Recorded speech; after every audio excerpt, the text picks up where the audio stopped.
ওটার নামই তো কুরবানি। কুরবানি মানে গোশ খাওয়া নয়, কুরবানি মানে মাংস খাওয়া নয়, কুরবানি হচ্ছে ত্যাগ, ত্যাগ করা।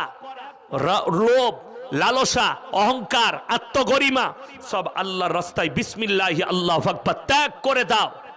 যে মুসলমান, এক মুসলমান যদি আর এক মুসলমানের উপরে অত্যাচার করে, আল্লাহর কসম, আল্লাহর কসম, সে মুমিনও হতে পারে না, মুসলমানও হতে পারে না।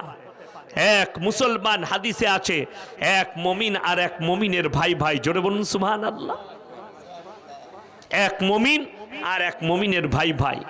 ভোট আপনার যাকে ইচ্ছা যাবে দিবেন, আপনার যাকে পছন্দ লাগবে দিবেন, কিন্তু আমি বলে যাই একটা কথা মাথায় রাখবেন, যদি বুঝতে পারেন সরাসরি যে কোরআনের দুশ্মন, যে ইসলামের দুশ্মন, তার কাছ থেকে আপনি বাঁচবেন। আমাদের দেশে বেঈমান কাফেররা চক্র করেছে, কিছু মুসলমান ছেলেকে সাজিশ করে পয়সার লোভ দেখিয়ে যারা নিজেদের ধর্মকে বিক্রি করতে চায়, কিছু মৌলবি বিক্রি হয়েছে উত্তরপ্রদেশ থেকে শুরু করে অনেক জায়গায়। আর যারা বিক্রি হতে পারেনি তাদেরকে যে কোনো প্রকারে ফাঁসিয়ে জেলের কুঠরিতে ভরা হচ্ছে। এমনকি ওই জন্যে বাবা, আমি ভোটের প্রচার করিনি, আপনার যাকে ইচ্ছা যাবে ভোট দিবেন, কিন্তু জেনে রেখে দিবেন আপনি যদি রাজনীতিবিদ হন, আপনার দ্বারা যেন একটা মুসলমান কষ্ট না পায়, আপনার প্রতিবেশী যেন কষ্ট না পায়। কেউ কারোর সঙ্গে মারামারি করবেন না। যাকে ভালো লাগবে তুমি ভোট দেবে, যাকে পছন্দ হবে তুমি ভোট দেবে। ভোটটা আগে লয়। তোমার সব থেকে দামি পার্টি হচ্ছে নামাজের পার্টি, এই পার্টি কেউ ছাড়বো না। জোরে বলুন ইনশাল্লাহ। ওই জন্য আমার জলসায় আছে, নেতা হও, মন্ত্রী হও, এমএলএ হও, এমপি হও, কিন্তু নিজের সত্তা থেকে সরো না। আজকে বড় কষ্ট লাগে, মুসলমান যদি এমএলএ হয় সে আর সালাম কালাম করে না, তার আর নামাজ পড়া লাগে না। মুসলমান নেতা হলে তার আর সালাম কালাম লাগে না, তার আর নামাজ পড়া লাগে না। এটাই আমাদের মৌলবীদের দুঃখ। না, তুমি নেতা হও, মন্ত্রী হও, রাস্তায় মুসলমান আর এক মুসলমানকে দেখে সালাম দিবে, এটাই হচ্ছে নবীজির সুন্নত। জোরে বলুন সুবহানাল্লাহ। আল্লাহ নবী সাল্লাল্লাহু আলাইহি সাল্লামের জন্য হযরত আবু বকর সিদ্দিক রাদিয়াল্লাহু তাআলা আনহু বলছেন, আমার জীবন দশায় জীবনে কোনোদিন নবীজিকে প্রথমে কেউ সালাম দিতে পারেননি। জোরে বলুন সুবহানাল্লাহ। নবীজি সব সময় সালাম দিয়েছেন। আর আমাদের দেশে যদি কারোর সঙ্গে কারোর ঝগড়া থাকে আর আমরা সালাম কালাম করি না, ঠিক কি না? এটা মুনাফিকদের আলামত, কখনো করবেন না। আপনার সঙ্গে শুনেন, আপনারা কি বলেন রান্নাঘরকে? কি বলেন? রান্নাঘর না চুলোশাল বলেন? হেন্সেল। আমাদেরও হেন্সেল বলে। ওই হেন্সেলে অনেকগুলো থালা বাটি হাঁড়ি কুড়ি থাকে না? মেয়েরা কাজ করলে ঠোকা লাগে না? লাগে না বাবা? ঠোকা লাগে না? ঠোকা লাগে। কিন্তু প্লেটগুলো আর হাঁড়িগুলো ঠিক মতো রেখে দিলে আর কিন্তু ঠোকা লাগবে না। ওই জন্যে আমরা একটা প্রতিবেশীতে বাস করলে দু চারটা কথা কাটাকাটি হতে পারে, দুটো মন কষাকষি হতে পারে। আপনি যদি দেখেন অপর ভাই সালাম দিচ্ছেন, আপনি নিজে সালাম দেন, আসসালামু আলাইকুম ভাই, সেদিনে দুটো কথা কাটাকাটি হয়ে গেল, আপনি কেন রাগ করছেন? দিয়ে বুকে জড়িয়ে এলেন। কি বুঝলেন? অনেকজন মনে করে আমি ছোট হব। আল্লাহর কসম করে বলছি, যারা দুনিয়াতে ছোট হয় আল্লাহ তাদেরকে দুনিয়াতেও বড় করে, আখিরাতেও বড় করবেন। জোরে বলুন সুবহানাল্লাহ। বড় ভাই যদি, বড় ভাইয়ের সঙ্গে কথা কাটাকাটি হয়, ছোট ভাই, তুমি গিয়ে বড় ভাইকে বলো আসসালামু আলাইকুম ভাই, আমারই ভুল হয়েছিল, ক্ষমা করে দিবে। আমি বলছি মহব্বত বেড়ে যাবে। ত্যাগ করতে হবে এগুলোকে, রাগগুলোকে, লোভ লালসাকে। আমার আল্লাহ রব্বুল আলামিন মুমিনদের আখলাক, প্রিয় বান্দাদের আখলাক বলতে গিয়ে সর্বপ্রথম বলেছেন তারা দুনিয়াতে শান্তির সঙ্গে বিচরণ করবে। দ্বিতীয় নম্বর, ওয়াইদা খাতাবাহুমুল জাহিলুনা ক্বালু সালামা, এবং আমার যারা প্রিয় বান্দা হবে তারা মূর্খদের সঙ্গে তর্ক বিতর্ক করতে যাবে না। যদি কোনো মূর্খ, ইসলামিক কৃষ্টি কালচার নেই, কোরআন হাদিসের জ্ঞান নেই, তার সঙ্গে তর্ক করো না। আসসালামু আলাইকুম ভাই, পরে কথা বলবো, ঘর পালিয়ে এসো, সাইড কেটে পালিয়ে যাও। এটা কার তরিকা? এটা নবীজি সাল্লাল্লাহু আলাইহি সাল্লাম কে আমার আল্লাহ বললেন এটা আমার প্রিয় বান্দার দ্বিতীয় নম্বর আখলাক। তৃতীয় নম্বরটা শোনো, ভণ্ড দিকে শোনাও।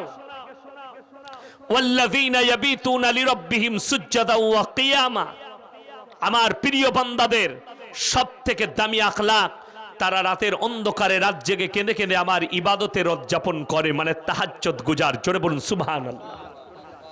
যারা রাতের অন্ধকারে তাহাজ্জুদ পড়ে আর আল্লাহর কাছে কাঁদে, আল্লাহ আমি অপরাধী, আমি অন্যায় করেছি, ইস্তেগফার করছি, আমার জীবনের পাপগুলো মুছে দাও।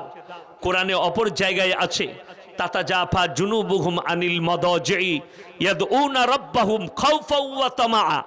হে নবী বলো, পৃথিবীর সবাই যখন নিদ্রায় চলে যাবে, ঘুমিয়ে যাবে, তখন যারা আমার প্রিয় বান্দা হবে, আমার সঙ্গে প্রেম করতে চায়, তখন তারা রাতের অন্ধকারে আমার কাছে এসে রাত জেগে কেঁদে কেঁদে আমার ইবাদতে রাত যাপন করবে। দেখেছেন এসব মৌলবীরা আমাদের যারা আছে, বড় বড় মৌলবী, বড় বড় শেখ, এরা কি তাহাজ্জুদ পড়ে না? কথা বলুন, পড়ে। তারা কি আল্লাহর কাছে কাঁদে না? কাঁদে, চোখের পানি ফেলায়। কিন্তু আমি দেখিয়ে দেবো, বাংলাদেশের ভণ্ডরা আবার স্টেজে লাপালাপি করে জিকির করে বলে আল্লাহকে পাবো। ঠিক বলছি না? ডিগমাজি মারে। সেদিনে দেখলাম, আমি নাম করব না, কোনো পীরের একটা মজমা বাংলাদেশে চলছিল, তো সেখানে দেখছি তিনি বায়ান করছেন, হুজুর যিনি তিনি বায়ান করছেন। আমি কারোর সম্পর্কে খারাপ মন্তব্য করতে যাব না, কিন্তু তিনার উচিত যে তিনি মানুষকে বুঝাবেন এটা ইসলামের তরিকা নয়। লোকরা দেখলে পাগল বলবে, বেধর্মীরা দেখলে, অমুসলিম দেখলে খ্যাপা পাগল বলবে, না হলে মাতাল বলে আখ্যা দিবে। হুজুর বায়ান করছে আর হুজুরের সামনে নিচেই বসে আমি বলি, কি বে, খেপে গেল না? গাঁজা খেয়েছে। আবার দেখছি কেউ ডিগমাজি মারছে, এই কোণ থেকে গড়ি গড়ি গড়ি গড়ি ওই কোণে, ওই কোণ থেকে সালা আবার লাইটে চেপে গেল পিলারে। ওখানে যারা প্যান্ডেল আর মাইক বলে, একবার দেখছিলাম মাইকটাকে ঘুরিয়ে মুচুড়ে ভেঙে দিলে। এখনই যদি এই কাণ্ড যদি আপনারা করেন আমাকে পীর ভেবে, এই মাইকম্যান বলবে শালা জীবনে জলসাই যাব না। ঠিক কিনা? ও তো সব ভেঙে যাবে। জিকিরে আজকারে শুনেলেন যত বড় বড় বড় শেখ আর যারা আল্লাহর প্রিয় হয়েছেন, তারা রাত জেগে কেঁদে নিরালায় আল্লাহর কাছে কেঁদে হয়েছেন, রাস্তাঘাটে নয়, স্টেজে নয়, মজমাই নয়। বড় কষ্ট লাগে। তাদেরকে জিজ্ঞেস করুন, এই আমরা কি নামাজ পড়ি না? আমরা কি মাদ্রাসায় ক্লাস করি না? আমরা কোরআন হাদিস বুঝি না? আমি সেদিনে আপনারা জানেন পাথরচাবড়ির পাশে ছিলাম একটা গ্রামে, জলসা ছিল আমার। যদিও সবই আমার অন্তরের মানুষ, ভালোবাসার মানুষ, তা আমি সেখানে বলে এসছি যে আপনাদের এখানে কবরস্থান আছে? বললে জি। আমি বললাম, তোমাদের কবরস্থানে যদি আমি বুগি বুগি ড্যান্স করি করতে দিবে? বলে আপনাকে বেঁধে মারবে। ঠিক বলছি না ভুল বলছি? আপনারা আমাকে গোটা ছাড়বেন যদি বলি তোমাদের বাপ দাদরা? কি বলবে? আমাদের বাপ দাদরা শুয়ে আছে। ওই ভণ্ড দিকে বলতে চাই, যদি তোদের বাপ দাদরা যেখানে শুয়ে আছে, যারা অন্ধভক্ত তারা শোনো, সেইখানে যদি আমি বুগি বুগি ড্যান্স করতে চাই, তা আমার মতো মৌলবীর নামে কেসও করবে আর আমাকে নিয়ে গিয়ে অ্যারেস্ট করবে, আমার ওপরে তোমরা লাঠি চার্জ করবে। কিন্তু বড় কষ্ট লাগে, তোমরাই বলছো পাথরচাবড়িতে আল্লাহর অলি শুয়ে আছে, সেখানে গাঁজার আসর বসে, সেখানে মদের আসর বসে, সেখানে আপনার চুরি চামারির আসর বসে, লটারির আসর বসে, জোর আসর বসে, পঞ্চরস হয়। আপনারা বলছেন আমি বানানো কথা বলছি? আমার কাছে প্রুফ আছে, মোবাইলে প্রুফ রেখেছি। আমার বর্তমান জেলায় কোন বাবার ওরস বলবো না, ওরসের এই জলসাতে আপনারা ইশতেহার ছাপাইছেন না? ইশতেহার আছে। ইশতেহারে সভাপতি সাহেবের নাম আছে, বক্তাদের নাম আছে, আকর্ষণীয় বক্তার নাম আছে, দিয়ে আছে। অনেক জায়গায় এইভাবে ইশতেহার ছাপানো হয়। তারা ওরসের জন্য ইশতেহার ছাপিয়েছে। ইশতেহারে কি কি আছে শুনেলেন? প্রথম দিন, এই মাঘ মাস আসছে, শুরু হবে, 1 বছর আগেকার পোস্টার আছে আমার কাছে, এই বছরে কি কি হবে তা আল্লাহই জানে। কি বুঝলেন? আমাদের বর্ধমান জেলা এক জায়গায় আমি পেরিয়ে যাচ্ছিলাম জলসা দিয়ে, দেখলাম এটা কবরস্থান, এইখানটায় মেলা হচ্ছে। কি হচ্ছে? মেলা। সেই মেলাতে কি হচ্ছে শুনেলেন? বুগি বুগি ড্যান্স হচ্ছে মেলাতে। আচ্ছা, কবরস্থান এইখানে আর এইখানে যদি বুগি বুগি ড্যান্স হয়, ওইখানে কবরস্থানে আওয়াজটা যাবে না? যাবে না বাবা? যাবে। শুনেলেন? খালি কত বড় মূর্খ গণ্ড! কবরস্থানের পাশে বোর্ড টাঙাইছে, পবিত্র কবরস্থান, কেউ প্রস্রাব করবি না। আমি বলি, প্রস্রাব করা যাবে না আর বুগি বুগি ড্যান্স করা যাবে? বুঝতে পেরেছেন না পারেননি? এ কত বড় বাদ্দিনী! আমার ভাই, আমি কোনো পীরের বিরোধী নই। মাজারে কে শুয়ে আছে আমি জানি না, আমার জন্মও তখন হয়নি। কিন্তু আমি বলতে চাই যে যদি আমাদের বাপ দাদর কবর যেখানে, সেখানে যদি বুগি বুগি ড্যান্স না করা যায়, তাহলে তুমি বলছো আল্লাহর ওলি শুয়ে আছে, সেখানে কি করে বুগি বুগি ড্যান্স হতে পারে? সেখানে কি করে আপনার পঞ্চরস হতে পারে? লেখা আছে পহেলা মাঘ অমুক তারিখে পঞ্চরস হবে, দ্বিতীয় দিন আপনার বাউল বুষ্টমের গান হবে, তৃতীয় দিন ড্যান্স হাঙ্গামা, মানে অর্ধ উলঙ্গ ড্যান্স, কাপড় পরে মেয়েরা ড্যান্স করবে। এগুলো সব মাজারের, আমি বলছি ওরসের। তুমি বলছো, আমি কিন্তু আমরা বলিনি, তোমরা নিজেরা বলছো আল্লাহর ওলি শুয়ে আছে। আমি মেনে নিলাম 1 মিনিটের লেগে আল্লাহর ওলি শুয়ে আছে। আল্লাহর ওলি বলে গেছে যে আমার কবরের পাশে বুগি বুগি ড্যান্স করবি, বছরে একবার, আমাকে ভালো লাগবে শুনতে।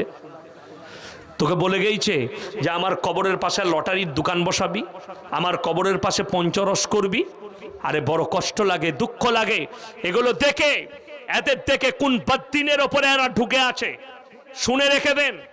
আমি এই মালদা জেলার মানুষকে বলে যাই, মায়ের আর বোনেরা ভালো করে ভাইয়েরা শুনবেন, যারা মনে করছেন এই মৌলবিটা মাজার বিরোধী, তাদেরকে বলে যায় মক্কা থেকে মদিনা 430 থেকে 450 কিলোমিটার রাস্তা, একটাও মাজার নেই। আমার বাড়ি থেকে 340 কিলোমিটার রাস্তা, আপনার এখান পর্যন্ত 340,000-এর বেশি মাজার আছে। ঠিক কি না? আমি বীরভূমের একজন গন্ড মূর্খ ফোন করে বলছে, এই আপনি পীরের বিরুদ্ধে বলছেন মাজারের বিরুদ্ধে। আমি তাকে বললাম, বাবা মক্কা থেকে মদিনা কোন জায়গায় একটাও মাজার নাই।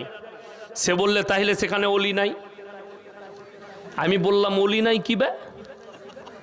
পৃথিবীর সব থেকে দামি অলিরা তো ওখানেই শুয়ে আছে, ঠিক কি না? কথা বলুন, কে?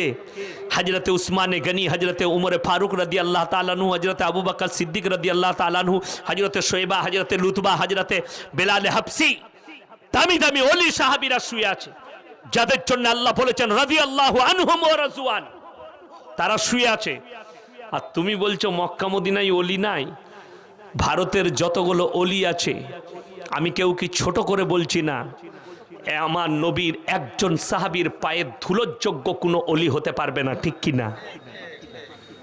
কোন সাহাবীর পায়ের ধুলোর যোগ্য হতে পারবে না। আর তুমি বলছো মক্কা মদিনায়। শোনো, যদি কবরে সিজদা করা জায়েজ হতো, সব থেকে প্রথমে আমার নবীজির কবরে সিজদা করা জায়েজ হতো। আমার নবীজির কবরে সিজদা নেই। পৃথিবীর আর কোন মৌলবি, মুল্লা, পীর, ফকিরের কবরের জন্য সিজদা চলতে পারে না। আল্লাহর যদি কবরে চাদর চড়ানো জায়েজ হতো, তোমার মতো টেনার চাদর নয়, আমার রসুলের কবরটা আসমান পর্যন্ত হিরেমতি মুক্ত চাদরে ঢেকে যেত, ঠিক কি না? নবীজির কবরে জায়েজ নেই, আর পৃথিবীর কোন মৌলবি, মুল্লা, পীর, ফকিরের কবরের জন্য জায়েজ হতে পারে না। আল্লাহর নবীর কবরে ভালো মন্দ চাইতে পাবে না। পৃথিবীর আর কোন নবীর, কোন অলির কবরে ভালো মন্দ চাইতে পাবে না। মৌলবি, মুল্লা, পীর, ফকিরের কবরে ভালো মন্দ চাওয়া যাবে না। আমার ভাই, একটা কথা মাথায় রাখবেন ভালো করে, আমাদের সমাজে বাপ মরে গেলে, স্বামী মারা গেলে স্ত্রী আপনাদের দেশে কবরস্থানে যায়? কথা বলেন না কেন? যেতে পাবে। শুধু আপনাদের নয়, যে বলছে বুক ফুলিয়ে हम अहले सुन्नतुल जमात पर चलने वाले हैं, उनसे पूछो, ए मौलवी जरा ये जरा बताओ कि अगर तुम लोग पे कोई अगर मर जाते हैं, कोई लोग अगर इंतकाल करते हैं, तो उनका बीबी भी जाती है? বলবেন না, যাওয়া জায়েজ নাই। স্বামী মারা গেলে যদি স্ত্রী কবরস্থানে না যেতে পায়, বাপ মারা গেলে বিটি যদি না যেতে পায়, ইয়াসিন মারা গেছে আমার কবরে, আপনার বিবি কি করে যেতে পাবে?